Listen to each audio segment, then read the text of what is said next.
So welcome back, everyone, to another episode of Literally Me. Kind of feels like a new, fresh feel. I don't know, Dina. Does it? It feels kind of like a new pod in a weird way, Season doesn't 2, it? baby.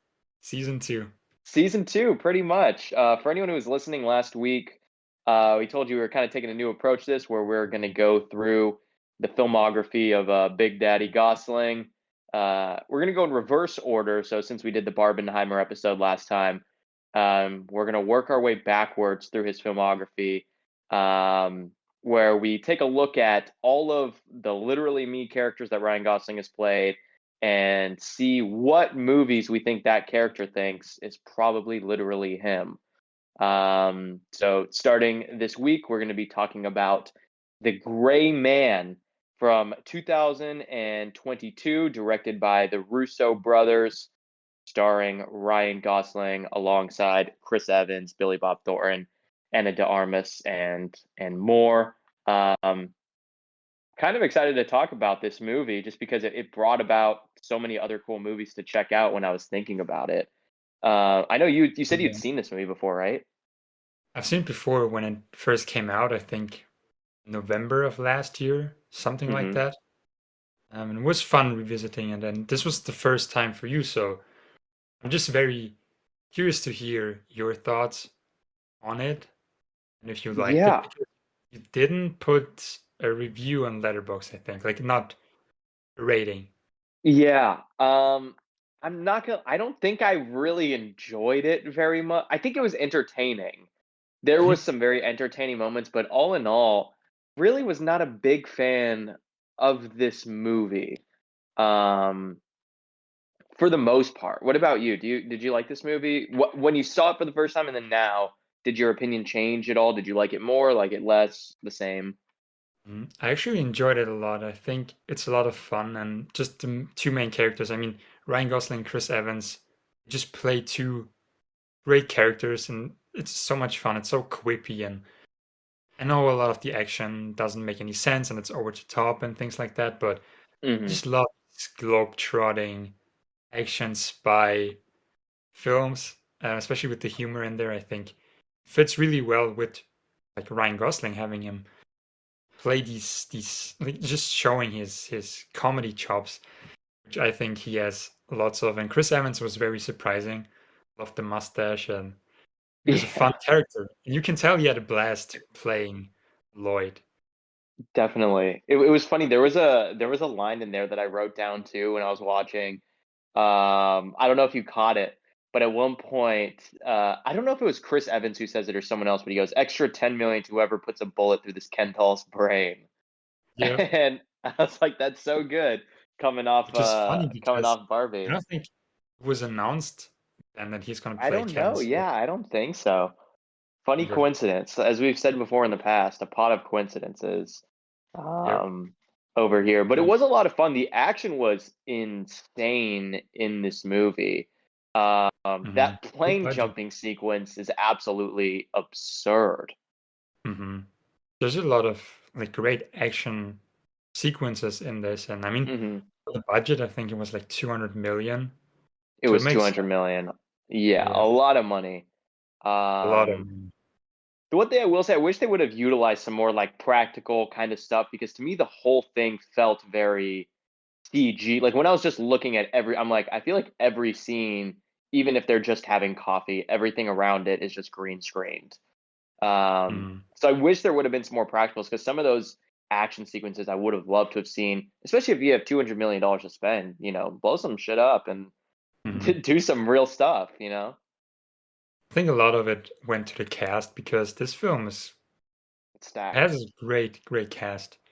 It is stacked too, and I wouldn't be surprised if the Russo brothers were taking a very big chunk of change to make this movie too. Which I Hmm. realize they're making a sequel and a whole gray. I keep saying First Man, a whole Gray Man universe. Yep, I heard so too. I think they're making a sequel. It's planned, which and I think there's a spin-off as well, isn't there? There's a whole like universe of some kind. I don't know if there's anything specifically Because I know Letterboxd has like Untitled Gray Man sequel like Mhm. on there, but there's no info apart from the cast just saying Ryan Gosling. Um, yeah, so I'm not too sure. I think they're planning it.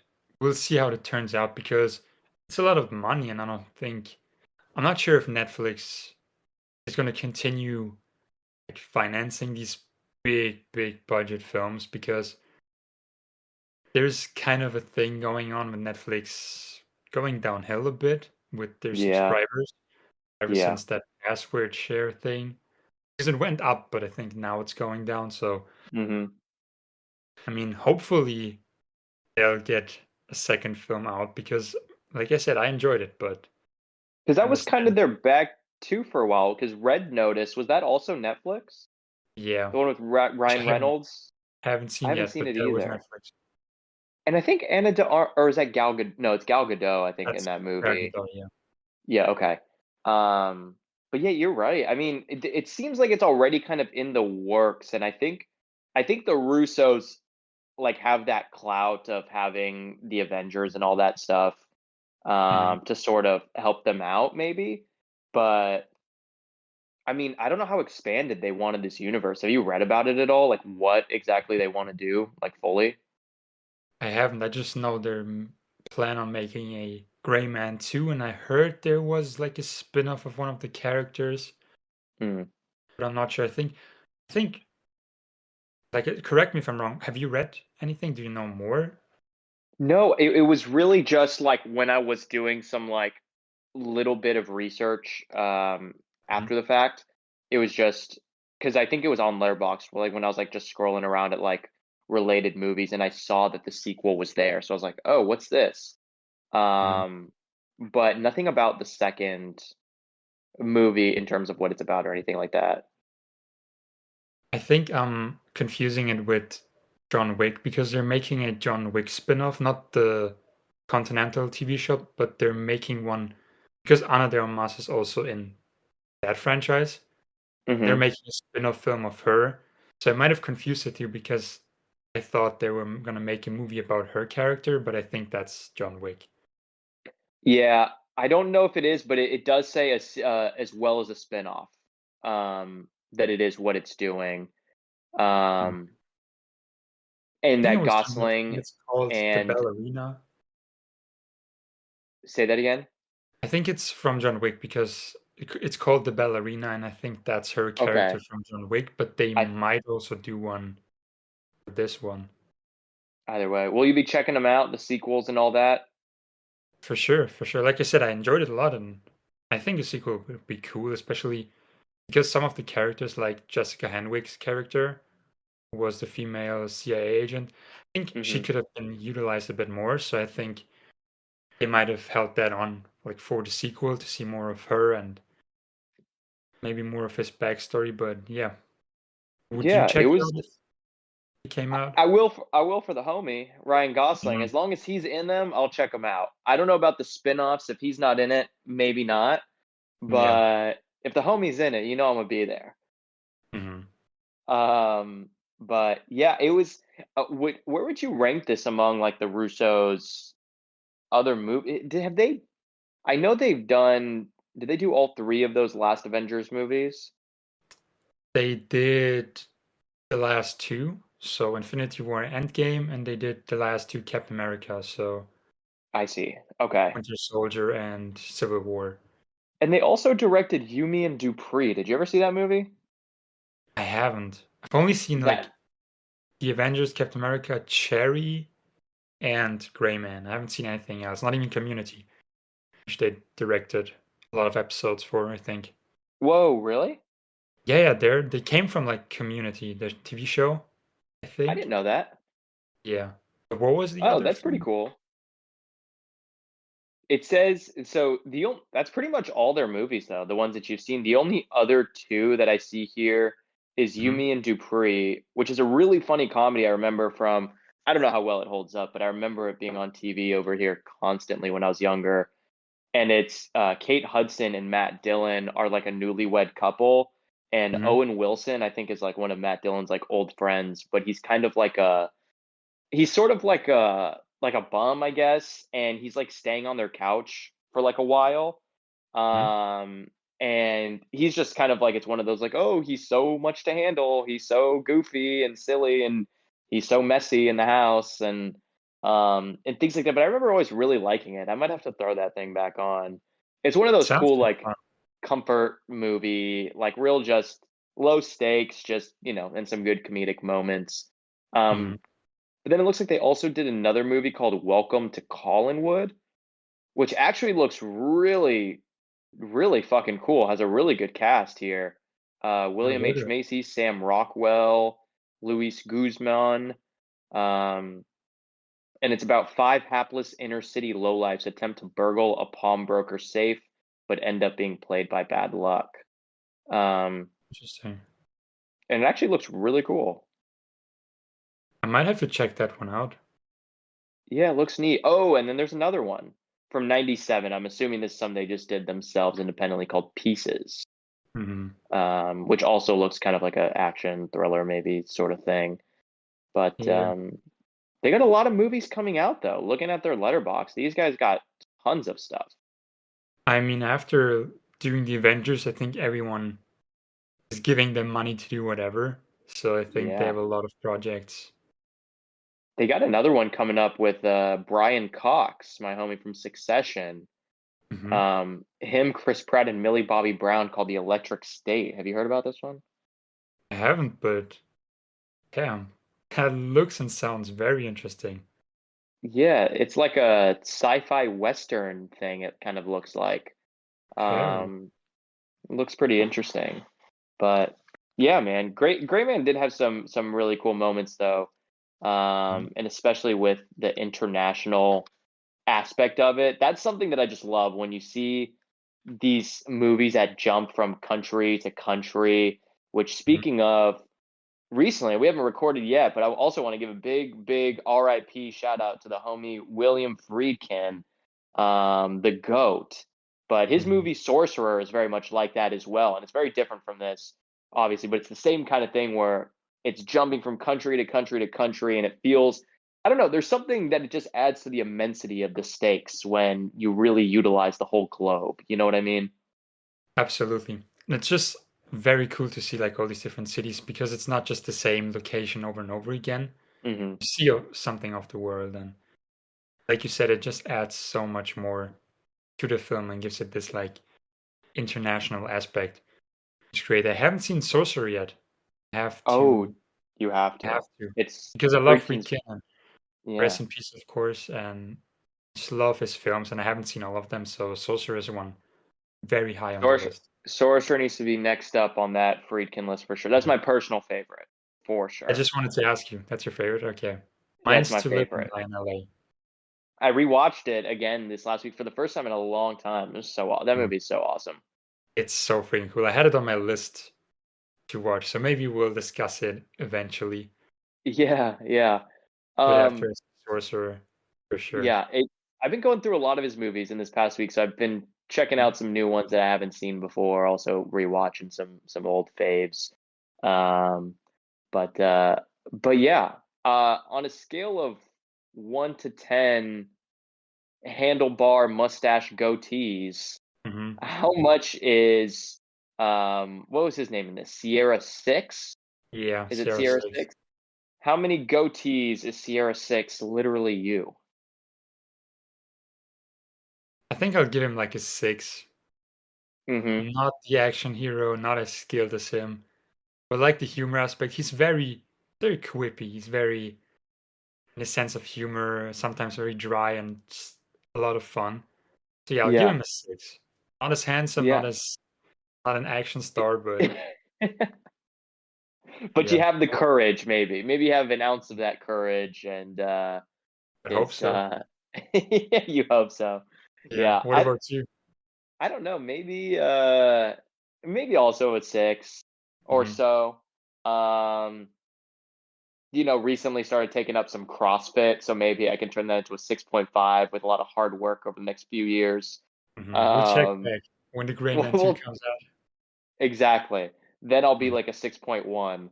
Um, but yeah, it's classic. It really is like this kind of classic Gosling character that he's created is what it was in Sierra 6, where I feel like you started to see it a lot with like the nice guys, which we'll get to in a few episodes, like where there's this action comedy aspect to him, um, that he kind of is like carrying through a lot of his stuff now. And Mhm. or even before that, really, maybe even well, I guess Drive, he really wasn't joking around too much or really saying anything, Yeah, but it reminded nice me a little guys bit of Nice Guys. for sure. And it's just funny. I just noticed we both gave it a 6, and his name is 6, so that's it wasn't Oh, intentional. there we go. Honestly, that should be the only reason we give it a 6 is Mhm. because he's Sierra 6. Yep. But what did you think of Chris Evans' character? I just wanted to ask you I real quick because I liked he it. I was. think Chris Evans is very likable. It's almost impossible to see him and not like him. Mhm. Um, for me personally, he's kind of like a James Marsden where I'm like, that guy is just so likable. Like I can't really ever dislike this guy. Um, Mhm. but I liked the character a lot. I think that the thing with me with this movie is that the cast is so good and the characters are all really good too for the most part. But I felt like the Russos were still so much in like Avengers mode that they were still treating him like Captain America and like this super villain. And I guess he obviously is a villain, but it and maybe that's just their style to be like over the toply kind of cartoony in that way. Maybe that's Yeah. just the style or whatever. But I was like, oh, I wish they would have just played it a little more straight. Is all. Mhm. Understandable. What about you? But his character was so much fun to watch. I mean, just the way he looked with the mustache, it was just It was one of the hysterical. best looking Chris Evans 100%. performances. With like the slick back hair and just the style, those really tight shirts and the white pants. Just Exactly. he's just plays the biggest asshole sociopath. And it's Hmm. funny because it's very different from the characters he played before, with obviously Captain America. And there was just so many funny moments, and his interaction on back and forth with Ryan Gosling's character. And this is one scene where his goons like they died, and he just kicks them, yelling morons. And it Hmm. was just the delivery of that. So he was just so much fun. Yeah. I think he elevated that film. What is your favorite Chris Evans like movie? I think I'll have to go with Captain America 2. Is that the Winter Soldier one? That's the Winter Soldier, which the Russos Okay. directed as well. Yeah, but have you seen the film he directed and starred in, Before We Go? I think it's called. No. He directed it? It was his first, and I think only so far. He might have directed something else, but it's very underrated, I think. I think more people Um, should check it out because it's in the style of the Before trilogy and things like that, which I'll get to later. I finally got a chance to check it out, but it was a very strong directorial debut, I thought. It's definitely worth I checking out. yeah, I just pulled it up here on Letterboxd. I just added it to the watch list. It looks neat. I had no idea that Chris Evans had directed anything. He did. And very, very great. I think he's a very talented director. And someone in the film community, like an Instagram account, recently asked what like we want Chris Evans to do next. And I said I want him to direct another film because I think he's very talented and I think he could make another great film. I don't know if he's gonna, but same thing with Ryan Gosling. I think it wasn't received very well, and then It was nothing. Lost River was a little too ambitious maybe for his own good Mhm. for like a debut, but it's unfortunate because that movie was pretty cool. So it's We'll unfortunate talk that about it. it's hard. Yeah, we'll get to that one. We'll Yep. get to that one eventually. Mhm. Um, but yeah, I'll have to check that one out. I like Chris Evans like now that I'm scrolling through, I see that he's kind of been in like some maybe more independent sort of stuff that actually looks really interesting. Mhm. But most of these I've never heard of ever before. He was in well, he was in Scott Pilgrim. I remember that, and not a teen film or not a teen movie, it was Classic. called, which he had a Hmm. great role, Yeah. the banana split scene. Hmm. But yeah, And I also thought he was great in the Fantastic Four movies. I thought he was like a perfect, what is it, Human Torch? he Is was. that what it's called? Yeah, Human Yep, Torch. he was great. He was great in Knives Out. He also played an asshole in that one. Wait, in which one? In Knives Out. Oh, in Knives Out, of Yeah. course. Oh yeah, he Snowpiercer, very good. Snowpiercer. I Yeah, I like Snowpiercer a lot. That actually, same. it may not be my favorite of like Bong Joon-ho's films, but it Mhm. might be one of my favorites of Chris Evans. Definitely. He's great Yeah, in it. he also. Did you see? I saw you logged it on Letterboxd. Did you see Sunshine, the I have Danny Boyle movie?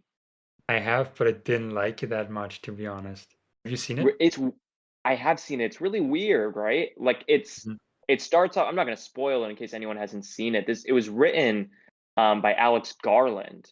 Yep. I was on a big Alex Garland kick, like either probably right before Men came out, Mhm. um, and was just kind of going through all his stuff or most of it, and watched this one for the first time.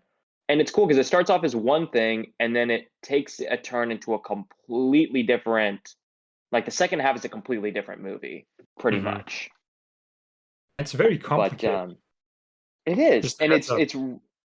I think it's one of those that like because I did enjoy it. Like I I for the most part, and I think on like multiple rewatches, that movie might actually age pretty well because all your expectations are completely gone, and you kind of know what to expect. So you can sort of look at it in a different way. That's true. I should Hmm. rewatch it. I might like it Yeah. more. Well, maybe it'll come up sometime, and we can check that one back out again. But um, yeah. Any last thoughts on the Gray Man before we get into Sierra Six's Literally Me movies? Well, we'll see if there's gonna be a second one. I think it'd be a great time to introduce Sierra 7, and I think Sierra 6 might be afraid of Sierra 7 Hmm. because Who do 7, you think? 8, 9, which is a very bad joke, but I had to do it. Now, who could you see playing a new edition, maybe like a Sierra, a new Sierra or something in the sequel? That's a good question. Maybe it would be funny to have someone because both Chris Evans, who wasn't a Sierra, he was another from Hmm. another fraction, but both of them were very funny. So maybe it would be interesting to have someone who doesn't joke around and have them interact, someone very Someone deadpan, super serious, yeah, super serious, which we kind of had in the Nice Guys, that sort of dynamic. yeah, with Russell Crowe. But he had some funny moments, but yeah, maybe someone like that. Maybe because we talked about Sunshine and Killian Murphy, isn't it? Maybe someone like Killian Ooh, Murphy could that be good. actually could be pretty good because you don't see him really doing comedy, No? um, or anything like that, and he certainly will have the chops that Netflix, I'm sure, will jump at that if he was offered. That's actually pretty good. I could see that. Hmm. Who knows? Maybe. What about you? Do you have someone in mind, or? I don't know. I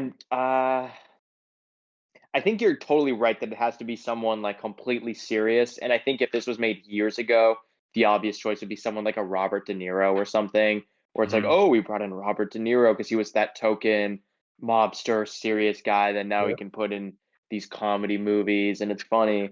Um, so whoever the modern day version of that is, but I'm kind of having some trouble thinking who that might be. I think a lot of actors now are not so afraid of letting their comedy side show now. So almost anyone I Mhm. think of, I'm like, oh, they've done the comedy.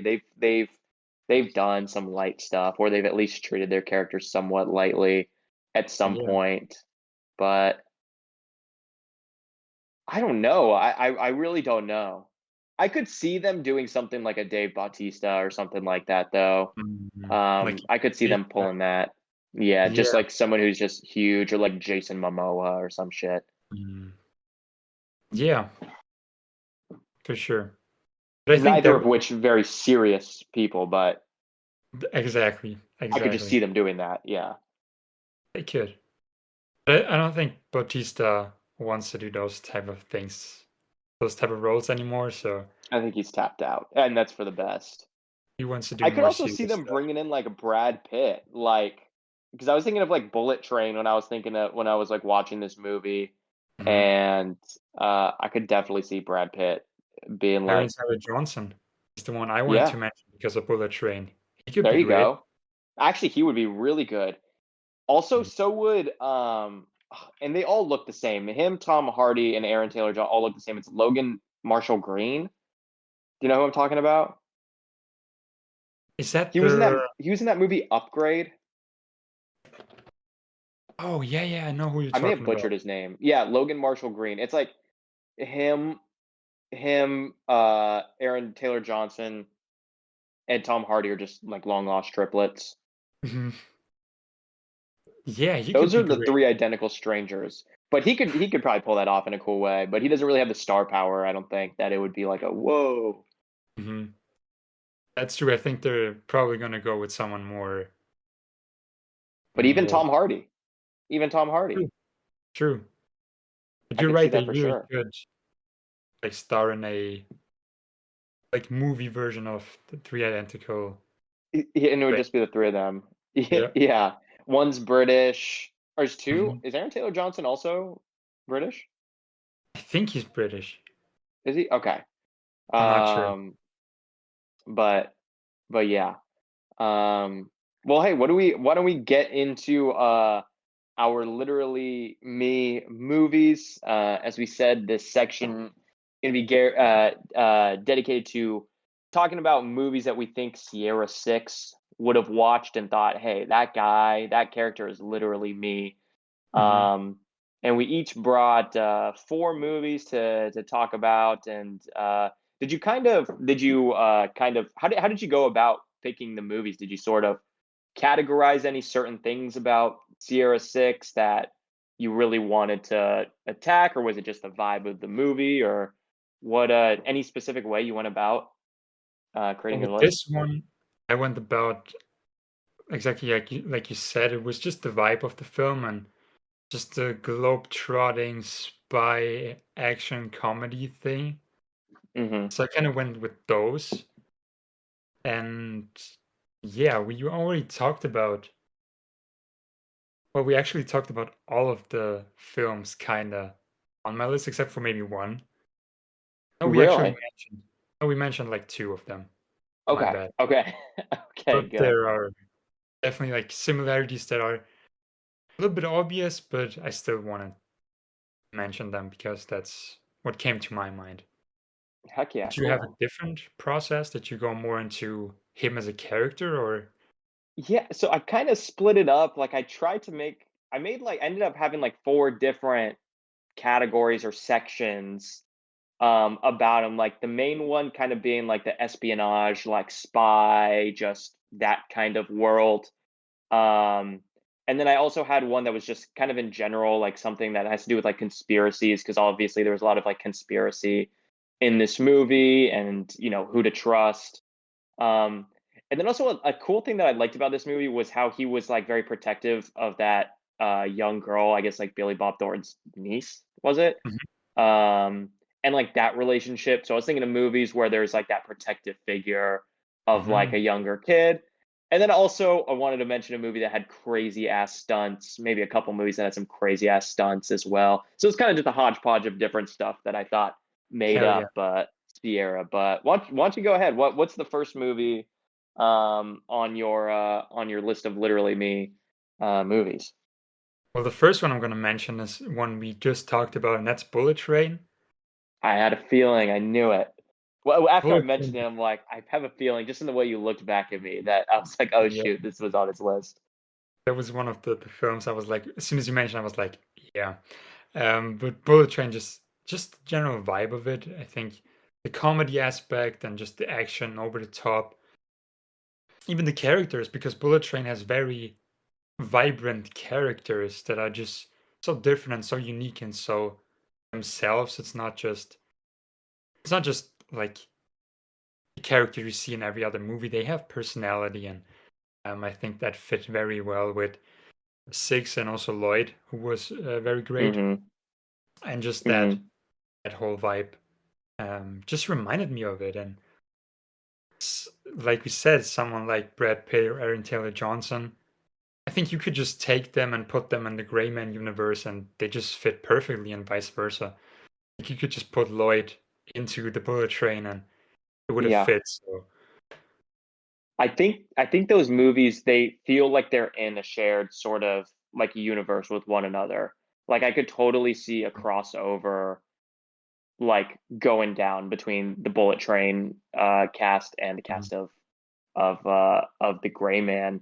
Um and I'm sure everyone listening has probably seen Bullet Train. We talked about But it in one of the early episodes. yeah. But if you haven't, that Great is the film. movie from last year. I think that was also a Netflix original or no? I It don't think was. actually it wasn't because it was in theaters. It was in theaters. That's right. Yeah. Um, but yeah, that was Brad Pitt, and that was a really a lot of fun.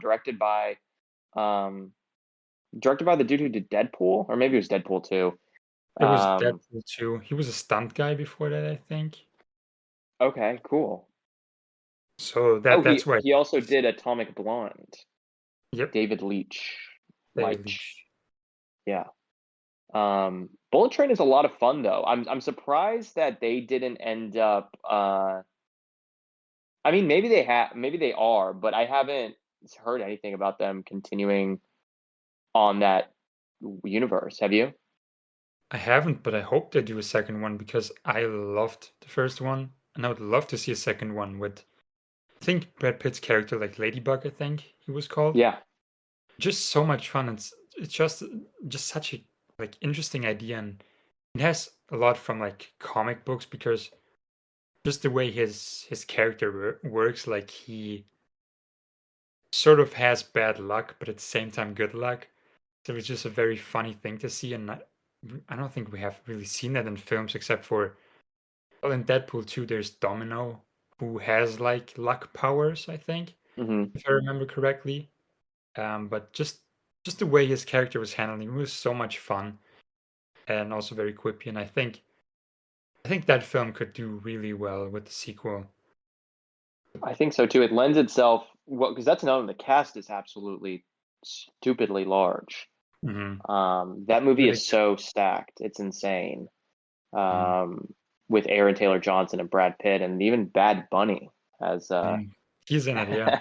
has a small role in it as well. But I really like that a lot. And Brad Pitt is another one of those where it's similar to Chris Evans. Is just on well, not even Chris Evans is similar to Brad Pitt in the sense that Brad Pitt is supremely the most likable dude maybe in Hollywood, apart from maybe Gosling. Absolutely. Which is Yeah, why they would pair well. I hope they would just do a crossover film like The Grey Bullet Train and just have those two interact. yeah. Which, speaking of coincidences and whatnot, Mhm. the guy David Leitch is actually directing a film that our boy Ryan Gosling is going to be in next year called The Fall Guy. Mhm. um, which is seems really cool. And it's really cool that you mentioned that he was a stunt guy, because the movie is about the little synopsis is a battered and past his prime stuntman finds himself back on a movie with the star for whom he doubled long ago and replaced him. The wrinkle, however, is that the star has gone missing. So it sounds like a cool sort of like thriller, maybe action, maybe mystery kind of thing with Ryan Gosling as well as Aaron Taylor Johnson and Emily Blunt. Hell yeah, and I think they just announced the rating of the Is it film. R? I think it's R. I just saw Fuck something yeah. before we started recording. It was the let me just see if I can find it, but they definitely talked about the rating and do we have an official release date? It just says 2024 from what I'm looking at, but I'm just on Letterboxd, so I don't know if Yeah. Oh no, it's gonna be PG-13, but it's gonna eh. be in theaters March 1st, 2024. Oh cool. So it's coming up pretty quickly. Mhm. Well, Well, I'm very depending excited. on The the story. photos that I've seen look pretty cool. It looks very cool. Yeah, PG-13. Was Bullet Train rated R? I think Bullet Train was I would assume because Bullet Train was a little, at least from my recollection, was a little dirty, wasn't it? Yep, that's what I think so, but if it's not, then Yeah, it how is was it? rated R. Okay. Yeah. I'm very curious to see how the Fall Guy is, but maybe it doesn't need an R rating.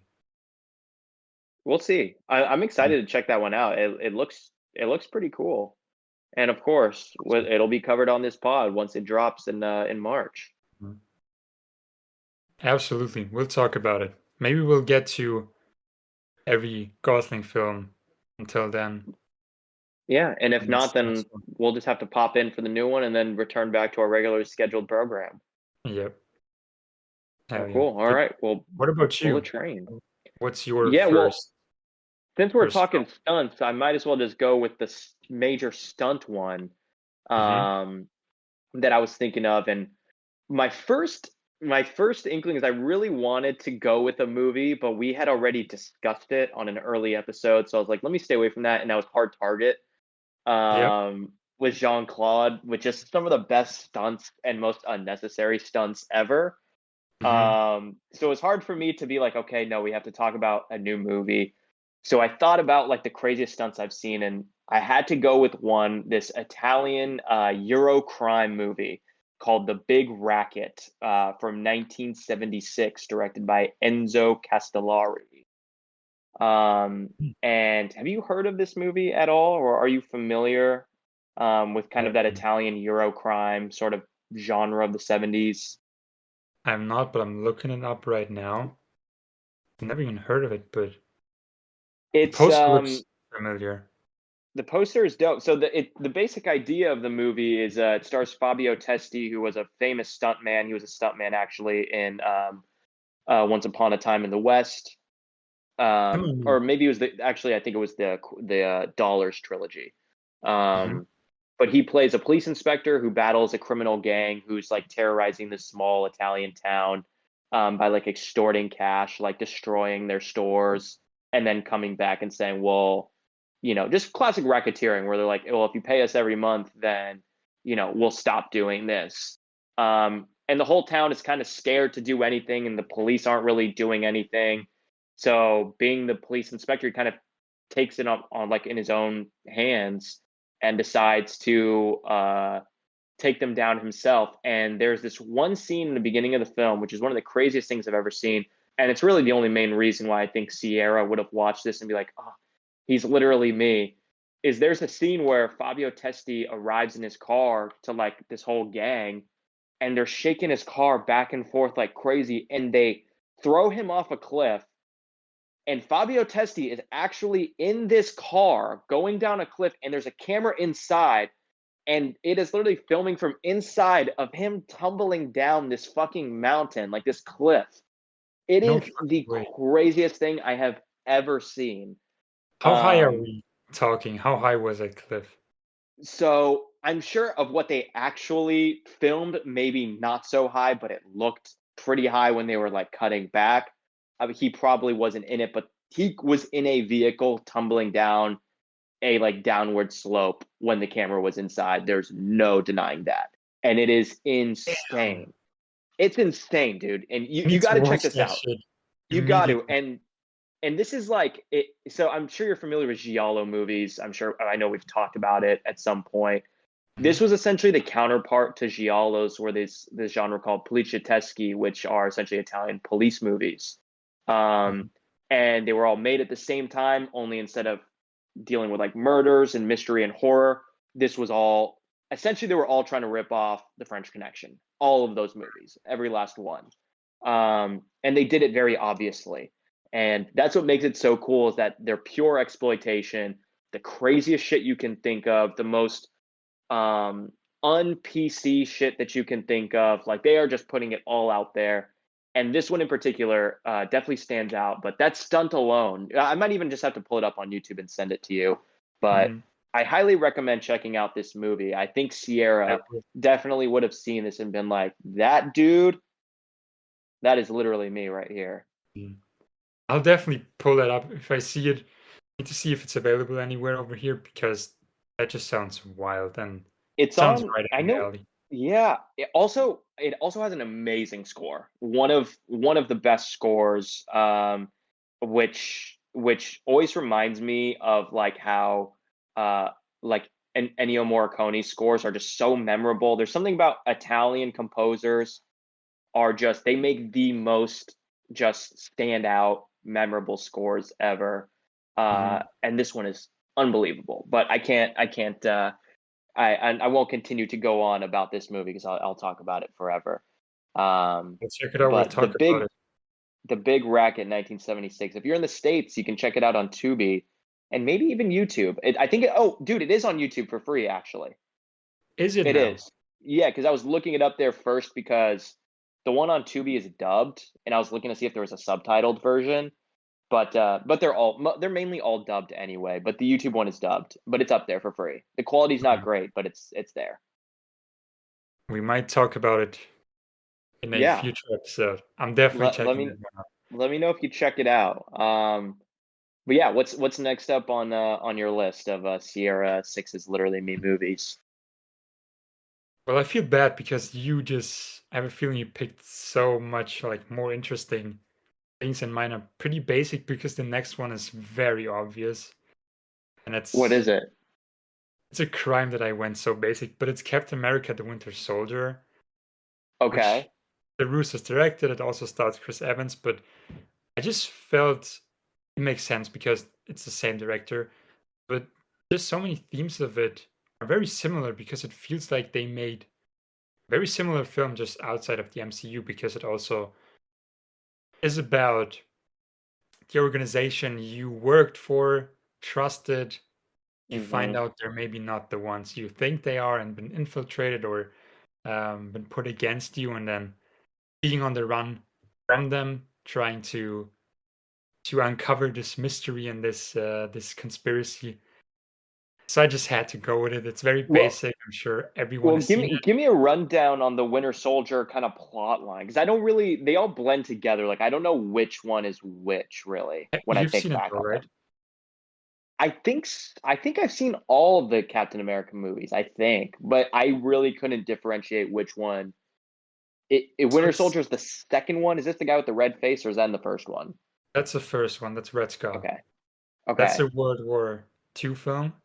Yes, where he becomes Captain America, right? Yeah, and then the Okay. second one is where he works for Shield, which is this organization that protects like Earth from supervillains and works with the heroes, so like the spy organization.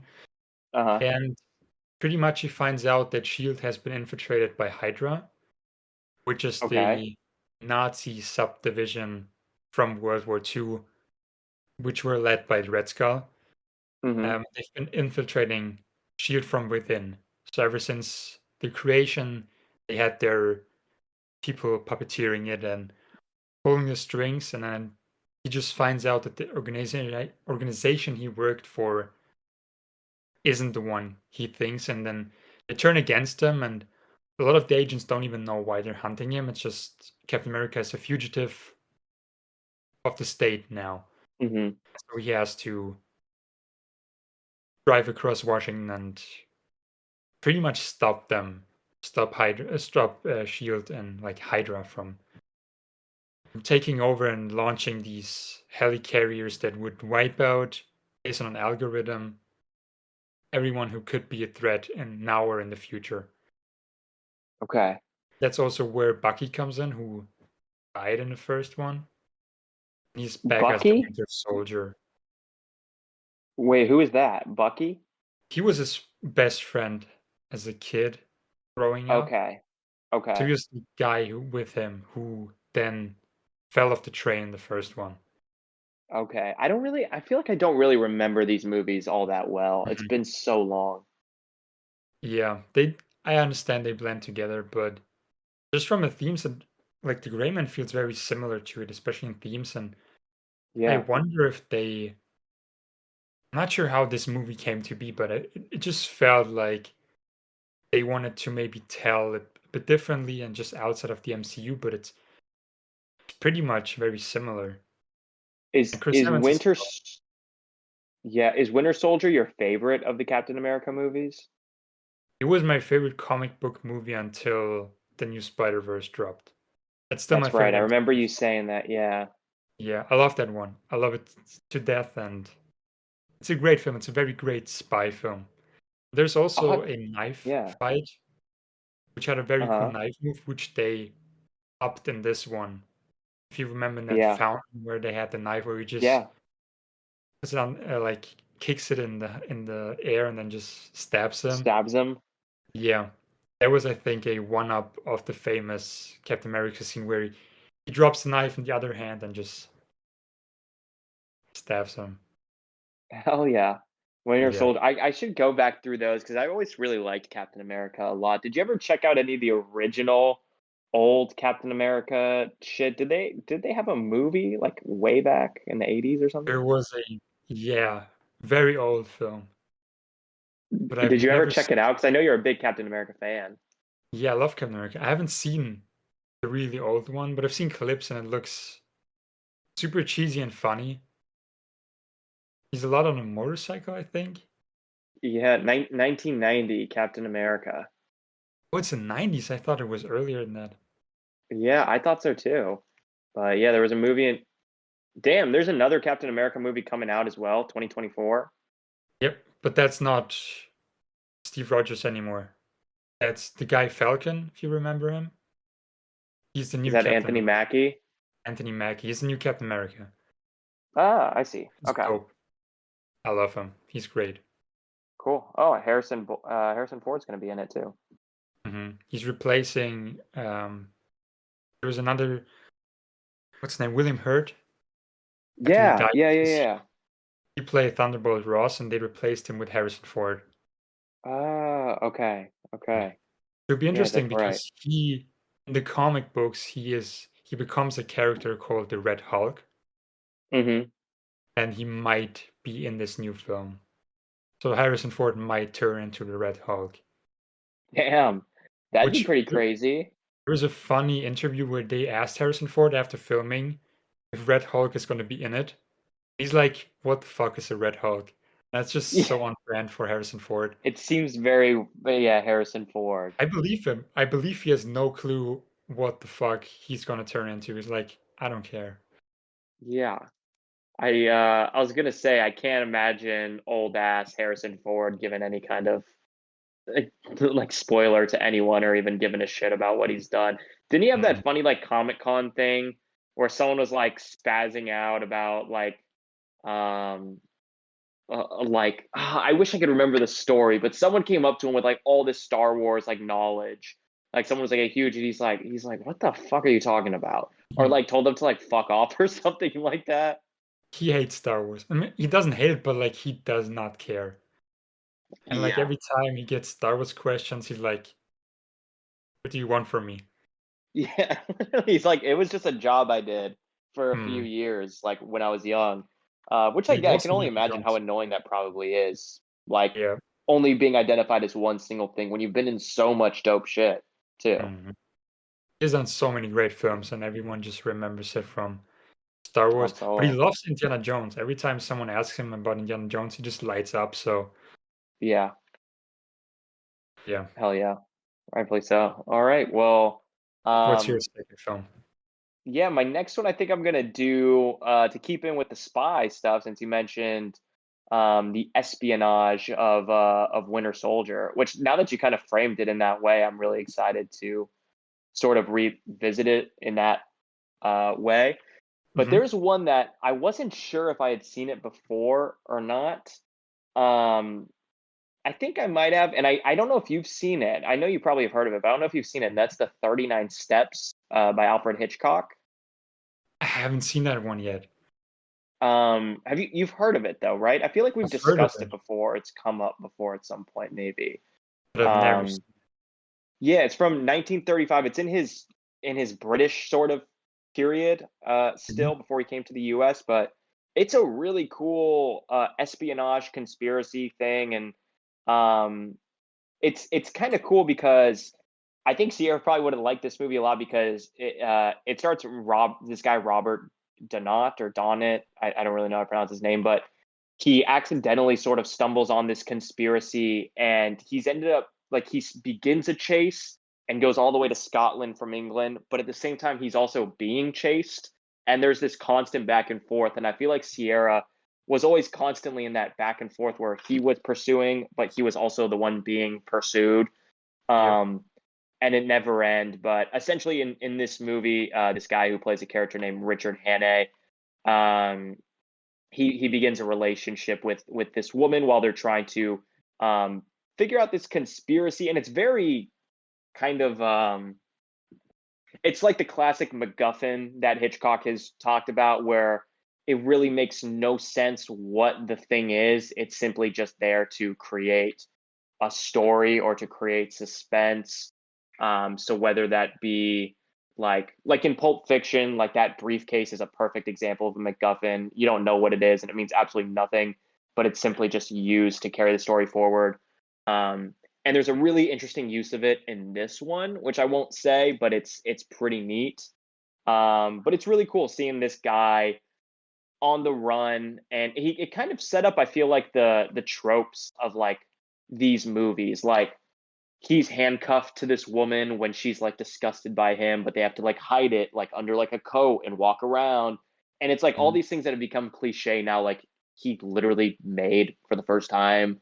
Um, or like that classic trope where he jumps into a train car and people are going by looking for him. So he goes over and he's like starts kissing this random lady. And Mhm. like just these very cliche things that it's like, oh, these weren't cliche at the time. Like this is the first time this was ever done. um, so I feel like Sierra probably would have been like, yeah, like that dude right there is OG. yeah. And it really could be a lot of handful of Hitchcock sort of spy thrillers. Like even North by Northwest, I think is Yep. sort of in the same sort of vein as Mhm. well. Yeah, he created a lot of those, like what are now, like you said, like these cliches. But back then, like they weren't, and it's just very impressive to see how much influence he's had on that type of genre. Yeah. And on top of that, it's cool because this is also probably one of the funniest of Hitchcock's movies. I think Hitchcock has always famously said that all of his movies are comedies. Mhm. Um, but this one very much like I was like audibly laughing out loud like almost the entire runtime. Like I thought it was very funny. Um, so Did you it's rewatch it? it's it's funny. What's that? So you just rewatched it? You've seen it before and you rewatched it, or? Yeah, so I was unsure the whole time of if I had seen it before or not because some of it felt familiar, some of it didn't. But I Mm. also have that Hitchcock book, like the Hitchcock Truffaut book, where Truffaut is interviewing him, and Hitchcock goes through all of his like every movie in there, like is a chapter dedicated, and he talks about it in depth. So I think Mhm. a lot of it too was me remembering the book and seeing the photos because there were Mhm. certain images where I'm like, I've seen that. Like I know I have seen that before. So I'm not sure if I saw it years ago and kind of forgot it, but I think mainly it was the book because I don't know that I would have forgotten this movie. It quickly kind of went up to where I don't know about top five, but it's certainly in top 10 Hitchcock that I've seen all time. It's really, really good. Probably my favorite of all that early period British um, stuff that he did before he came to the States in like the 40s, I guess. I definitely need to check it out because Yeah, there's so many you would Hitchcock like it a films lot. I haven't seen. I think Yeah, so. Sounds like something I would it's like. What it's would a be your favorite Hitchcock film if you had to choose one? Do you have a favorite? it always changes depending on Okay. mood, I think. I would say most of the time the toss-up answer for me is either Rear Window or Psycho, though. Mm-hmm. Um, I think Two those are the very two where it goes back and forth as number one, whereas others are like constantly swirling and like. But I think those are probably my top two. What about you? same thing. I think Psycho is my number one, but Rear Window and Vertigo Hmm. just so good. And I think just that trio of films, I mean, they're just so spectacular. I think either one could be in the number one position, but I think Psycho would be Exactly. because of Exactly. how. I probably maybe would probably say Psycho right now. I think I've Mhm. seen Psycho more recently again. Those are the two Hitchcock movies I've seen the most, but I think whichever one I've seen most recently is my favorite. So I think Mhm. right now I'm gonna say Psycho. Makes sense. Have you seen the remake? No, the Gus Van Sant remake, I Yeah. haven't. Have you? I haven't, but I I kind of want to check it out. I do too because it's a shot for shot remake. Like every shot is the same. Hmm. In So color. it's but in color, exactly. Mhm. But it seems like a really interesting experiment, and I think that's what Gus Van Sant was doing. Yep. Because it seems so out of his wheelhouse, like someone who's like such an independent kind of like maverick and like so bold with his movies, and then he's like, I'm gonna remake this movie, and not just like re-envision it. I'm literally going to remake it like the exact same way, but with color. That's what makes me so interested to check it out because it's not some Yeah, reimagining. Because with Hitchcock, you can't really change a film because he was just such a master of storytelling. yeah. Film would flop if you change things. So him You wouldn't just be able to make it better. you couldn't, and that's why it's so interesting that he just remade the film shot for shot. Be very interesting. I'm curious to do more research into why he did it too, though. I don't know that I've ever read up on that. I haven't either. We definitely need to discuss it, and I kind of want to just put two TVs next to each other and just play them at the same time. And Yeah, that would be a very fun way I've to seen some watch. YouTube videos where they've put like Put them certain scenes together. side by side, and Yeah, it's pretty spot on. it is. Which typically I'm not a fan of like shot for shot remakes. I haven't seen that many, but I did. Have you seen Funny Games, the Michael Haneke movie? I don't think so.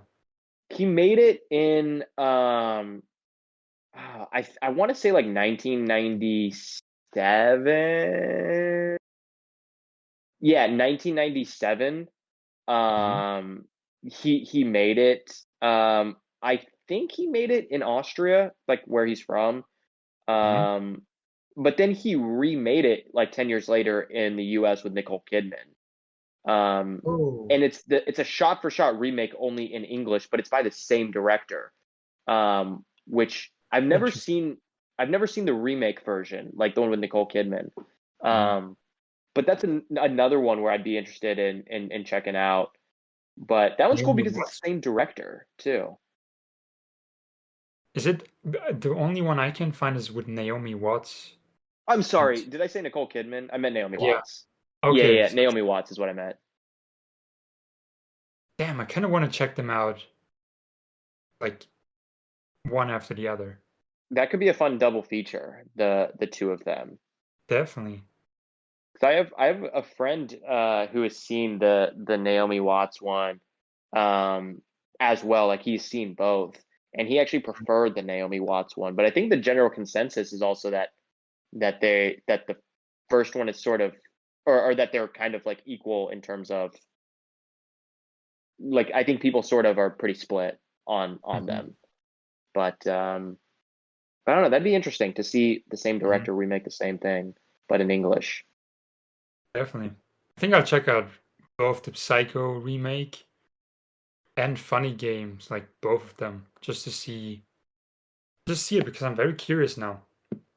If you're brave, you can do a quadruple feature: Psycho, Psycho, Mhm. Funny Games, and then you'll go on a rampage and probably kill someone after you exit your bedroom or your living room.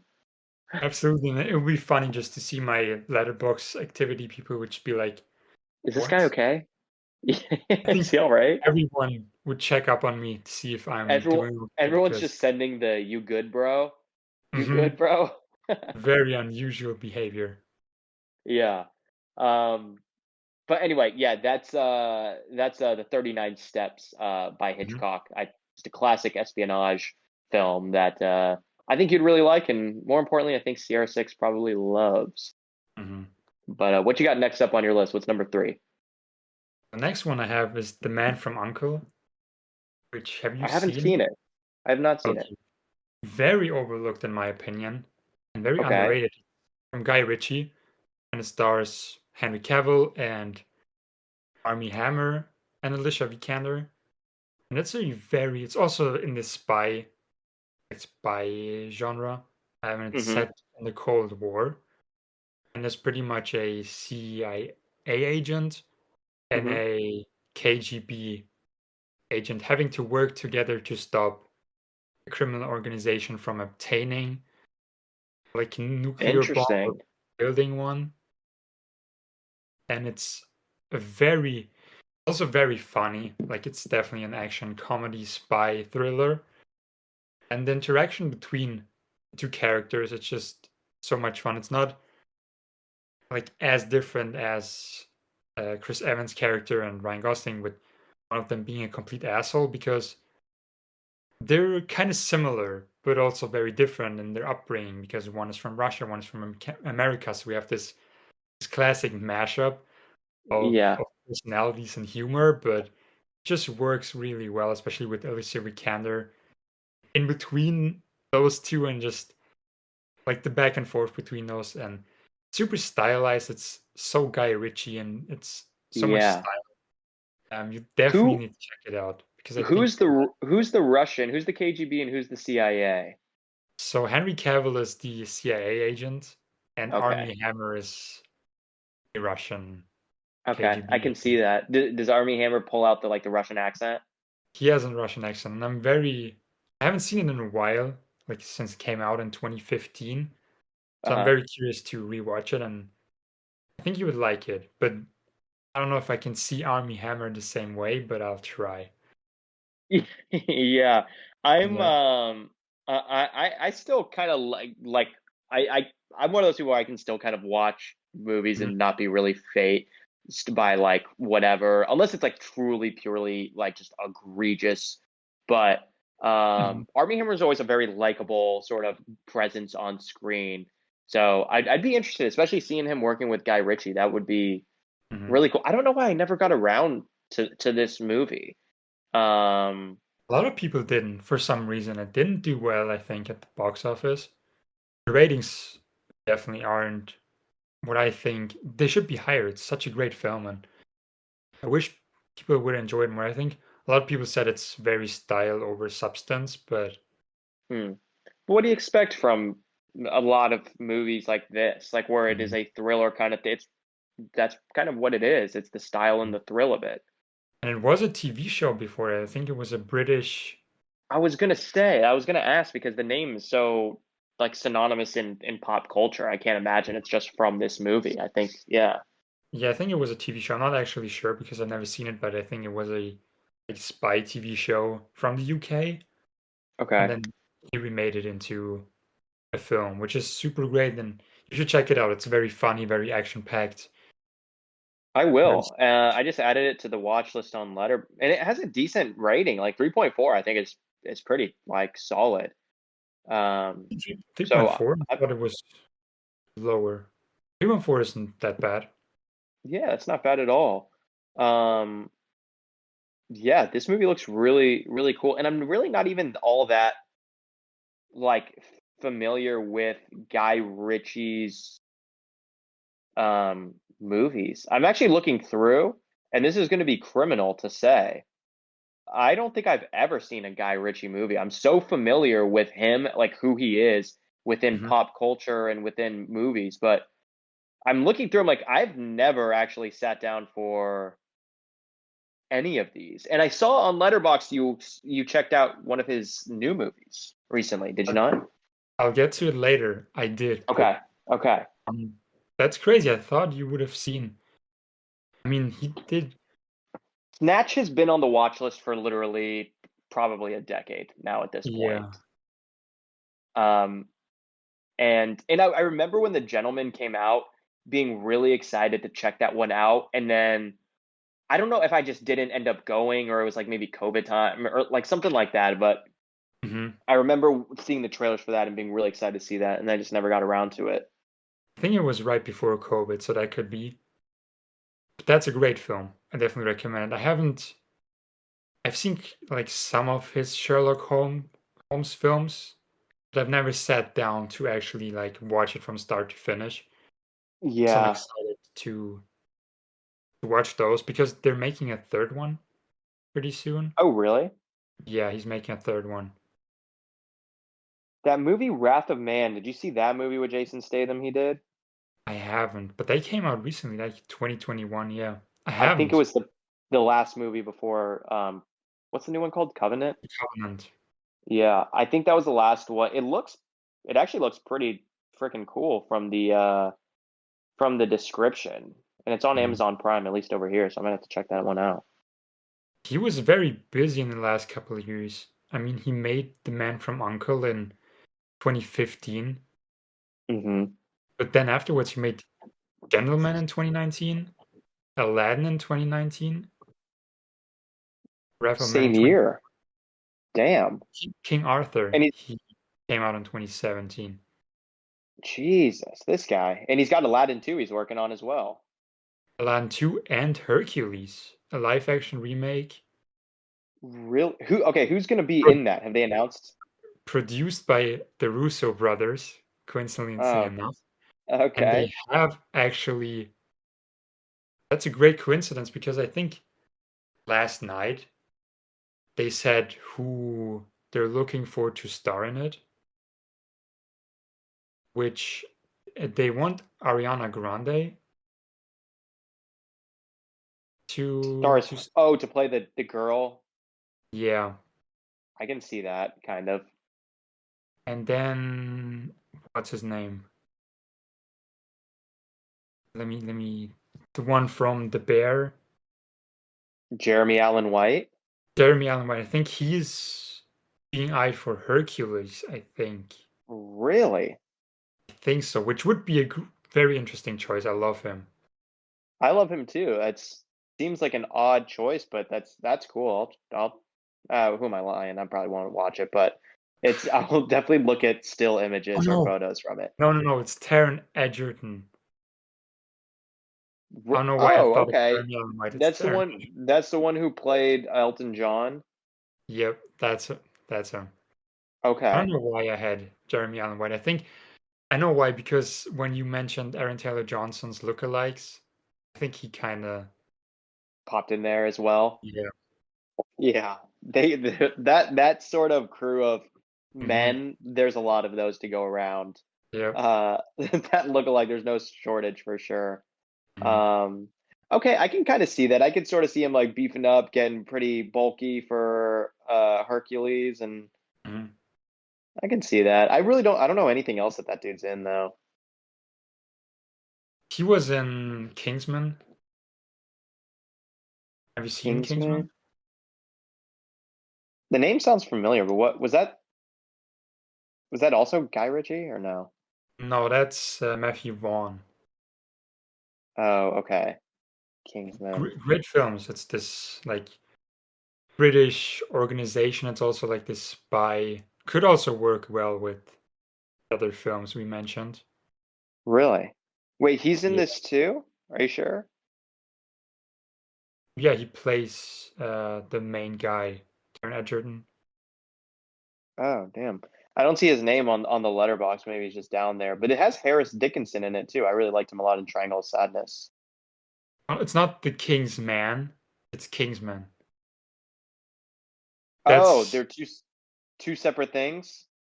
it's the same thing, but that's a prequel. So it's how I this see. organization I came to see. be. Okay. Yeah. Okay. Which I haven't seen the King's Man, but I've seen Kingsman, like the Okay. two films, but they're My making a dad third. really liked Kingsman. I remember him telling me about it when it came one. out. They're fun films. They're a lot of fun. I like them as well.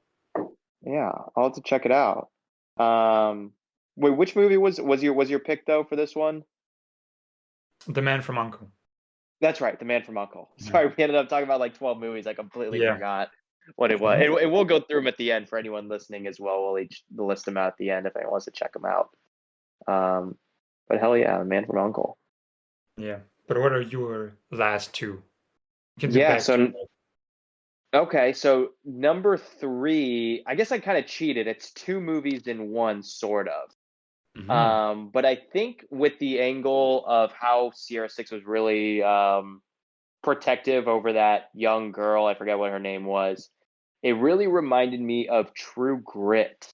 So both Yeah. True Grit movies I kind of want to mention, Hmm. although I do think the Coen Brothers remake is far superior to the original um, movie. I know I you've haven't. you've seen the Coen Bros one, haven't you? I have. I haven't seen the original one. It's I really don't I really didn't like it, like honestly, like Mhm. at all. Which is because I really like John Wayne and more classic westerns, but the Coens just they took everything great of the original one and just made it better, and Mm. then took out all the stuff that really wasn't as great and made that way better.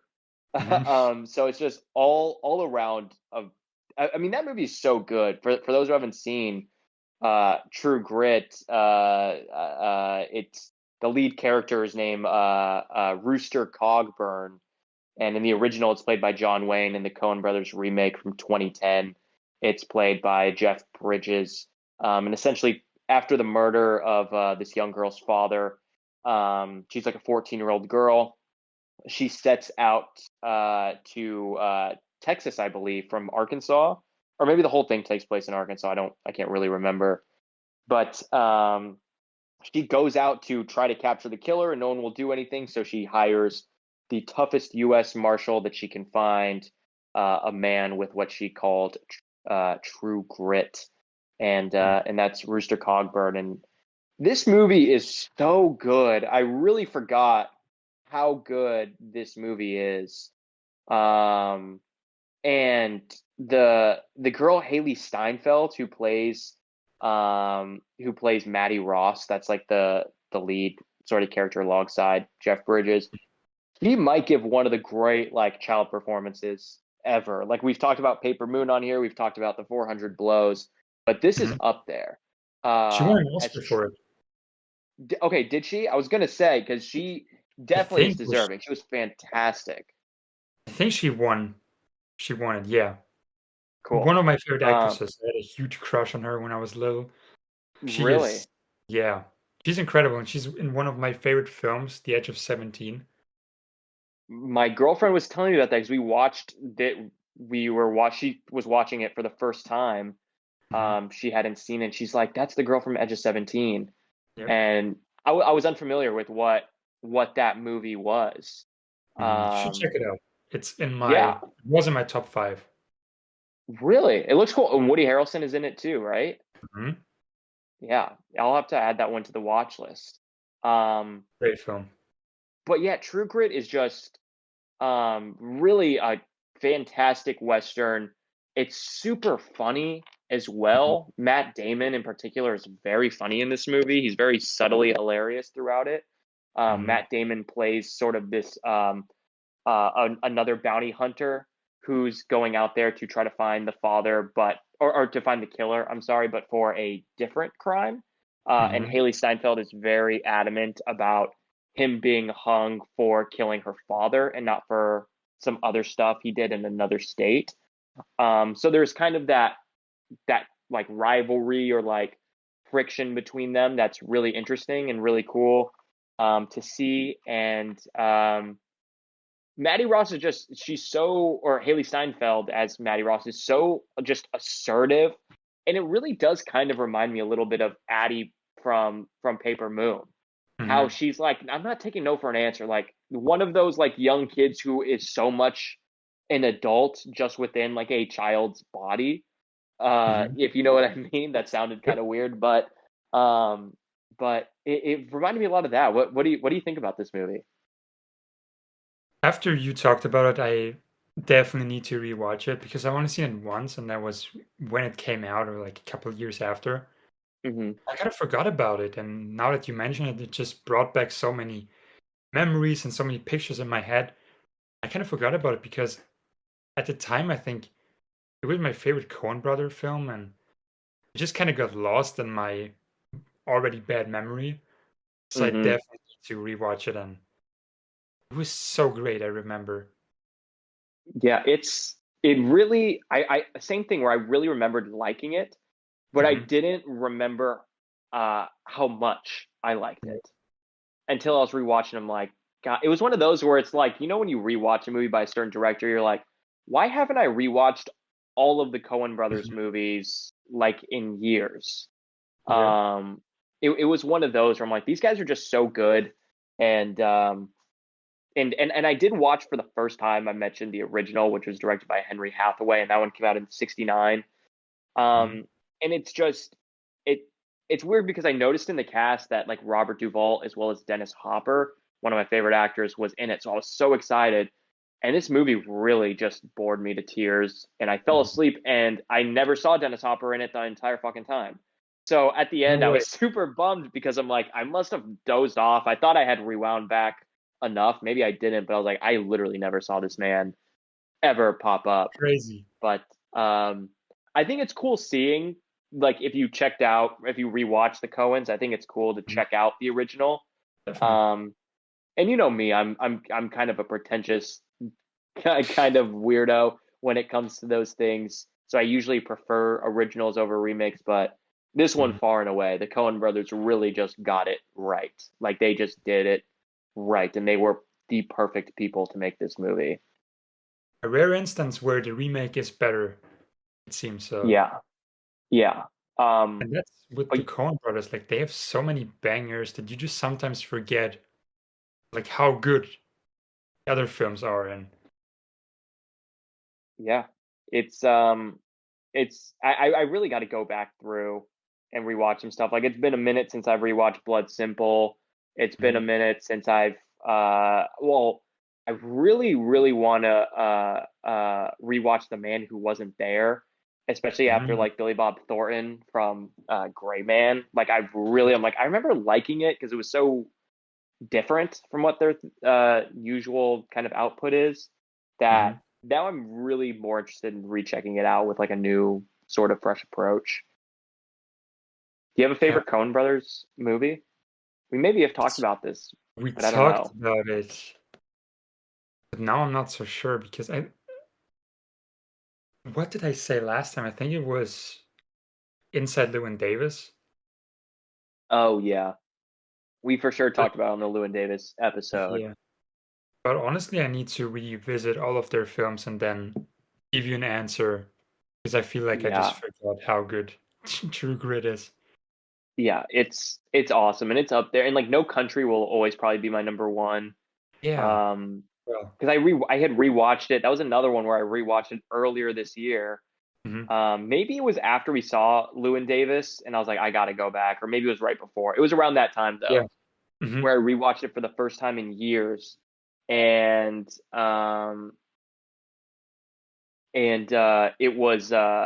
it was one of those where I immediately put it back on again, like Mhm. after finishing. I'm like, this movie's freaking amazing. Those guys just have so many bangers. It's hard to make it top three even. Yeah. And it's they're joined back together, which I know we talked about as well. Yeah. So excited for whatever Right. that is. Um, but yeah, so True Grit, that was my third spot. Either one of the movies, but really the Coen brothers um version. And then do you have a final movie, or do you want to go with mine? Go with yours first because mine is a segue. Okay, cool. Mhm. Okay, so my last one is, well, I didn't even think about this, but keeping along with Jeff Bridges, this is kind of like my conspiracy sort of movie, and it's a movie I just discovered for the first time while kind of doing research on this movie. I was like, what are other like conspiracy kind of movies? And I stumbled on this movie from 1979 called Winter Kills, and it's directed by William Reichert, who I'm not too familiar with any of his other movies. He didn't have a huge filmmaking career, um, but this movie is another one of those where the cast is absolutely insanity. Damn. Um, it stars Looking Jeff at it. Bridges. He plays the younger brother of an assassinated U.S. president. Hmm. And his father is played by John Huston. And Jeff Bridges goes on this huge rabbit hole of conspiracies after, like, it starts off, he's like in the Navy and he's on a submarine, and they or on a ship or a submarine, I can't remember. And Hmm. they find this guy who's all wrapped up, and he claims to be one of the men who killed his brother. And he's like, whoa, holy shit. So he calls like all these people, and they're like, no, no, we already got it. Um, and Anthony Perkins is in it. Speaking of Psycho that we talked about Hmm. earlier, Eli Wallach is in it. We also talked about the Dollars trilogy earlier with Fabio Testi. Sterling Hayden is in it, an all-time GOAT. Um, Ralph Meeker, Thomas Million. I mean, the cast is absolutely insane, just stacked with these 70s just goats. Um, and it is so funny and so bizarre. And like, it's one of those things where it's not approached all that seriously, and it really fits the story. Like, it almost plays out like a very absurd, almost like David Lynch sort of weird, like if he did like a conspiracy, like political conspiracy thing. It's um very weird. And also the cinematographer Vilmos Zsigmond, one of my favorite cinematographers of all time. Also, um he did Close Encounters, The Deer Hunter, Deliverance, Blowout, The Long Goodbye, a whole bunch of my favorites. But this movie is just fucking stacked, dude. I really can't, like, I cannot emphasize that enough. It sounds spectacular. I put it on my watch list. It It's sounds super dope as cool. shit. And it's starting to get a new appraisal now. I think Hmm. Tarantino is like he restored it, or he has a print that he's Hmm. been sending out. So there's a lot of 35 millimeter prints out in the States that are going to different theaters that are playing this movie now. Um, and and I will say this movie, um, it has one of the craziest like production stories I have ever, one of like the most crazy production stories I've ever heard. But essentially, like, this film, the original producers were these like really wealthy, like pot dealers, who they were trying to like get into movies. Hmm. And the movies were like super going over budget. They were paying actors like cash in envelopes, like type of stuff, like under the table, like Damn. all straight cash, no checks. Hmm. They would be called, like, the cast and crew said that they would be called up to a hotel room where they were then given these envelopes of money, and then eventually all the money dries up, and all these people are agreeing to like work for free to like get this movie done until the Hmm. union found out and they shut down the production. So the production company in the film end up declaring bankruptcy because they ran out of money. And now, during this time, one of the producers named Leonard Goldberg, one of these weed dealers, he ends up getting murdered by the frickin' mafia because he wasn't able to pay them back for any of the money that he was spending on this movie. So the mafia murders this man in the middle of the production, while the other producer gets sentenced to 40 years for marijuana dealing. Holy And shit. so during this time, Jeff Bridges makes another movie with this director, and they take it overseas, like it was like a comedy or something, like something unrelated, Hmm. where they sold a bunch of like international distribution, enough where they were able to then get the money to make it themselves. Um, so halfway through, Vilmos Zsigmond, like, he was unable to come back for the second half because he was scheduled for other films that he was doing. I think it might have even been The Deer Hunter that he had to go off and do. Hmm. So he was unable to finish this movie.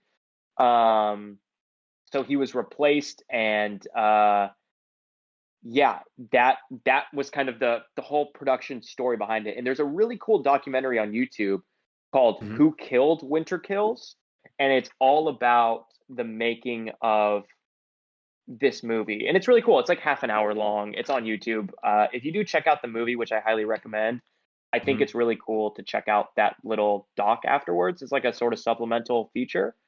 Um, I just love hearing like cool production, like hectic stories like that. Mhm. And this is like really one of the most Wildest. It's chaotic. so fucking wild. Yeah, Jesus. Well, it's that alone it's something just else. I need to watch that movie in the dark afterwards. I mean, that's the craziest production story I've heard yet. You really have to, and I think Sierra would have been a big fan of this because it definitely kicks up. Like it is like a satire through and through, and it's one of the most absurd political thrillers I've ever seen.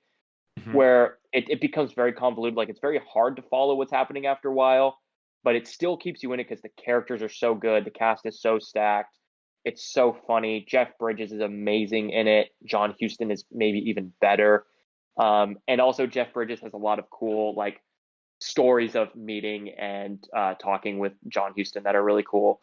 And yeah, it's a really cool movie. I'm glad that it's kind of getting this new reappraisal, and I probably wouldn't have maybe discovered it or heard of it had Quentin not sort of been sort of pushing this movie within the last like couple months only. Like it's very recent that it's kind of getting this re-release, so to speak. So did you watch the restored version, or is that one I know. playing So on? I just watched it on Tubi. It's on Tubi over here. But I was getting all these emails. Like I saw like at Tarantino's theater, the New Bev in Hollywood. It was playing there, obviously, and then a theater in New York City that I really love going to when I'm up there called the Film Forum. Mhm. They've been screening it, and but none in Florida. I would love to see a good restored thing in a theater. It really would be worth it. And if you can find it, I think you'll really like it. I mean, it's one of one. Like I've never seen another movie that I think I could even compare to this. Mhm. Hell yeah. I put it on the list. I'll definitely check it out, and I'm very curious to watch the doc because it just makes the film just that much more interesting Yeah, when you know the story behind it. Do you kind feel of the like change of directors? no. Well, the director is the same, but in terms of the DP that who switches off, I don't really know because there was no part where, at least to my memory, um, maybe watching it again, knowing that there was a change, then maybe I would now. Um, But no, I didn't really there was no part where like, oh, halfway through the movie, it just like completely changes Mhm. like style or like feel or anything like that. They did a good job of masking the fact that like 2 years might have even gone by over the course of like starting it to finishing it. Mhm. Um, they did a really good job. And even with like the actors aging and stuff, like Yep. but that's the thing too. A lot of the actors, like because the cast is so stacked, come in for almost like bit sort of roles, so they're not all in it for like the whole time. But Mhm. so that might have made it a little easier on them. I don't know, but highly recommend this movie to check out for anyone listening. Cool. Definitely Yeah, will. man. All right, and what's your last one? I know you said it was a bit of a it was Yeah. going to relay into the next one, but I have one more, which is also very obvious, and it's a franchise, not one film in particular. But the Mission Impossible films feel very mm, much like this globe-trotting, running. There's even one shot. I think it's Ryan Gosling's character. It might be Chris Evans' character. Like with the running, and it looks just like Tom Cruise running from everyone and everything and chasing after everyone in the Mission Impossible yeah, franchise. But just this spy action globe-trotting thing. It's just so much like Mission Impossible, and I wanted to use it as a segue because I saw you finally watched Mission Impossible 2 recently. The John yes, I've been one.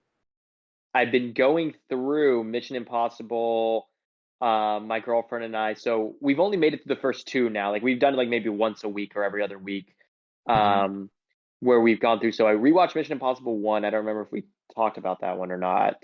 You did, yeah. Did we? And then I watched for the first time Mission Impossible 2, directed by the GOAT John Woo. Dude, Mhm. I Really loved like that movie. I yeah. liked it a lot. I liked it more than the first one. Damn. That's actually my least favorite one, so it's just very interesting to hear you because it's your favorite so far, and I think it might stay that way knowing you, so Yeah, it really might. Mm. Man, it was I think the general consensus among all peoples that this is the worst one.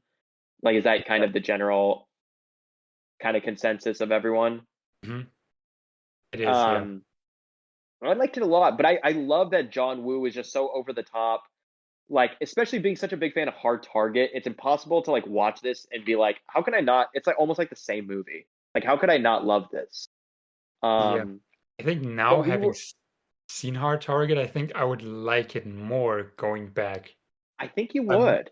yeah, I want to rewatch it because I didn't I like the cheesiness of it back then, but I might I now. think if you rewatched it now, I actually think you would probably like it a lot.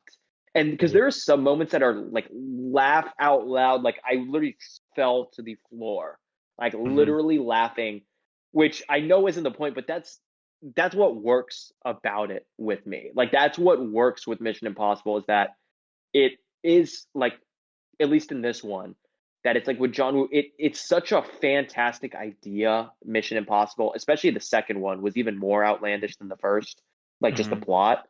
So it's Yeah. like almost like how can you not direct it in such a way that matches how bombastic and over the top and unbelievable it is? Like, Hmm. so to me, I'm like, this is.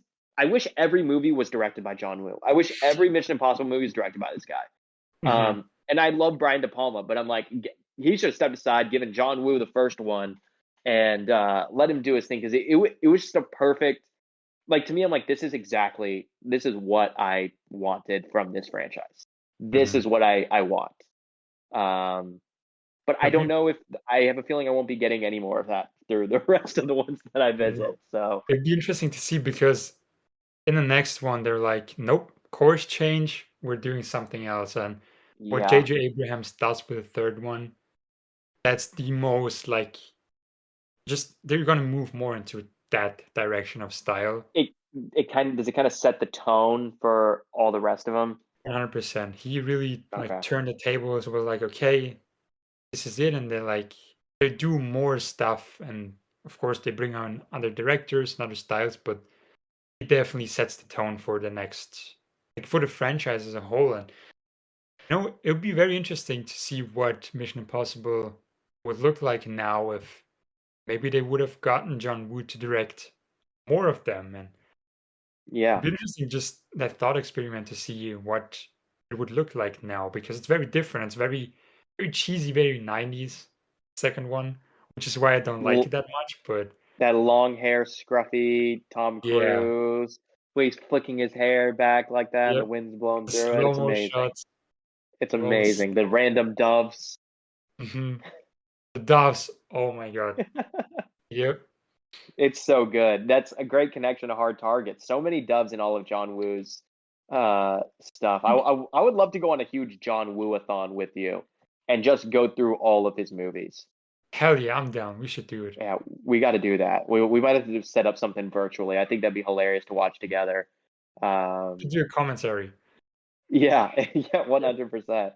But Yeah, he's giving a yeah, lot I of love Mission Impossible too. doves jobs, so Yeah, yeah. very much. Was there a particular Mission Impossible that you think like Sierra in particularly really would like the most?